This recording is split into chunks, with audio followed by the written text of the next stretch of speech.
మన ప్రొడ్యూసర్ భానుకిరణ్ ప్రతాప్ గారిని మాట్లాడవలసిందిగా రిక్వెస్ట్ చేస్తున్నాం. థ్యాంక్స్, నా పేరు కరెక్ట్గా చెప్పావు. మీది నాకు బాగా గుర్తుంది. All I can say is like thank you JD గారు, thank you so much for doing this role.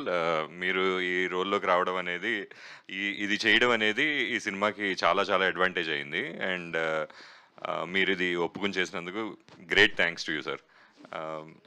ఒకటే చెప్పగలనండి, మనకి జేడి గారు like you know his we enjoyed his films like Gulabi అవ్వచ్చు, అనగనగా ఒకరోజు, మనీ, ఇంకా ఆయన he's well known as Satya అందరికీ. ఈ సినిమా తర్వాత ధర్మా కింద కూడా ఆయన చాలా మంది గుర్తుంటారు అనేది మా కోరిక. ఎలా అయితే ఆయన సత్య కింద పాపులర్ అయ్యారో, I want this film in Dharma కింద చాలా పాపులర్ అవుతారు అనేది నా ఆశ. అండ్ అంతే, ఈరోజుకి మీకు థ్యాంక్స్ చెప్పడమే నాకు, నేను ఈ స్టేజ్ యూస్ చేసుకుంటున్నాను. థ్యాంక్స్ జేడి గారు. థ్యాంక్ యూ భాను గారు, థ్యాంక్ యూ సో మచ్.